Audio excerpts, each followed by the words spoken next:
Today we are going to discuss this how wealth accumulates and men decay.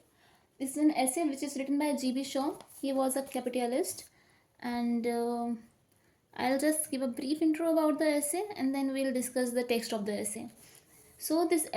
This features in Shaw's book, The Intelligent Woman's Guide to Socialism and Capitalism.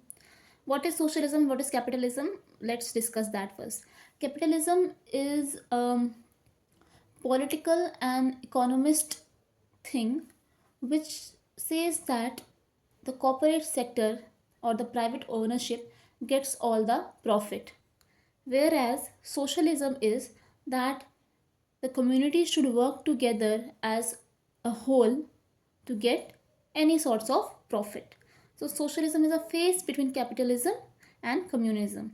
So this essay, How Wealth Accumulates and Men Decay, was written in 1928 and it was specifically addressed to his sister-in-law, Lady Mary Stuart. She had asked Shaw to explain his ideas of socialism, and so he expressed his view through his essay. And the title of this essay has been borrowed from Oliver Goldsmith's poem, The Deserted Village, written in 1770, in which the poet Goldsmith he has idealized the rural way of life which is being destroyed by urbanization in pursuit of wealth. So, in this essay, G.B. Shaw he has said things against, he expressed his views against capitalism by taking two things in mind. First one is the art of making pins and the art of making clothes. First of all, we'll discuss with the art of making pins. So he says that he doesn't understand this concept that he, as a man, he seldom uses pin, whereas his wife, she buys boxes of them. So he considers that a pin must be really important to women. Then he recalls that there was a time when pin makers, people who used to make pins, they would buy the material. What is the material? It is a wire. Then they would shape it in a particular way. They will make the head and the other pointed end and then ornament it, and then they will take it to the market and sell it. So for making a pin maker needed to have skills which were required for the whole process. They were the only people who knew how a pin was made right from the beginning to the end, and they could do all of it by themselves. They did not need anyone to help them with the process. So if it required such skill, such hard work to make just one pin, so they could not sell it in the market for the farthing. It is written in your text, farthing. What is a farthing? It is a former currency of UK which was withdrawn in 1961, and it was almost a quarter to the old penny. So he could not sell this a pin which had taken him such amount of hard work and time and skill to be sold at such cheap price. So at that time, pins they cost so much that the woman who took money, who asked for money from their husband or their fathers, whatever, that particular money which was going to be used to buy a pin was called as pin money. And it so happened that by the end of 18th century, Adam Smith he boasted that 18 men are required to make a pin, and each man he does a little bit and he then passes the pin to the next. That he said that Adam Smith boasted that a pin which was made by a single pin maker now takes 18 men to complete the whole process, and the 18 men they do not do each and every part of the process. They just do a particular part and they pass the pin on to the next person, and the next person does the same job. So to a sane person it would seem as if how is it any good, why is he boasting of this thing? So he is boasting of this thing that by doing half part of the job, not even half, 1/10 part of the job, 1/4, 1/5, one anything of the whole process, the person becomes very quick at it. So the whole process is done very quickly, and in one day almost 5,000 pins are manufactured. So because of that, now pins are so much in number, they have become cheap. And now one thinks that if the pins they have become cheap, the country is supposed to get richer, not the private owners, but the country is supposed to get richer because the pins are cheap now, and similarly other things which were manufactured are also cheap now, so it was supposed to become richer.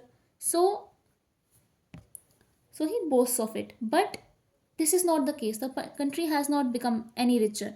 That is why now the G.B. Shaw, now G.B. Shaw, he recalls the poet Goldsmith and says that he was a far-sighted economist, that he knew from a very long time that this capitalism, which is going to only grow bigger in the coming days, it would make the men decay. It would help the private owners accumulate wealth, but it would make the common man decay.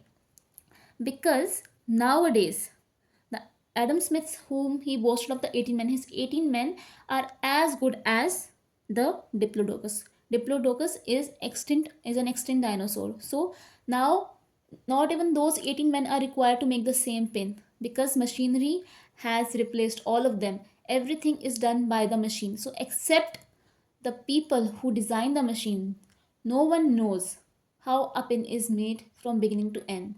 A pin which required such skill, such artisan to be made, now is done by people who do not even require one tenth of the skill that a pin maker had in those previous times.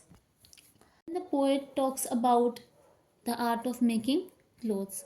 So he says that earlier the whole process of making clothes, whether it was from cotton plants by spinning the threads, or it was from the animals by shearing the sheep. So earlier the people, the men, and especially women and unmarried females, they used to make the clothes at their home. And the unmarried females, they spun so much that to this time they are called as spinsters. So now, but now what happens? The people are unaware of how the cloth is made. They don't know the whole process. If you ask a woman, you give her a sheep and tell her to produce a dress for you, produce a dress out of this, she would not be able to do it. And there can be this possibility that she won't understand the connection between a sheep and a produced piece of cloth. Because now what people do, they go to a shop, they buy stuff and they wear it. They don't know, the consumers, they don't know where the stuff is coming from, and the people who are selling it, they don't know either where the stuff is being made from. They are not so wise either. People nowadays don't know where the stuff is coming from. So they have to buy books and encyclopedias to know from where exactly the things are coming from how they are being made. But the author then says that after coming to home from a hectic day, we have no strength left with us that we would read a book. We just want to switch on the TVs, watch movies, and feel better. We have become lazy.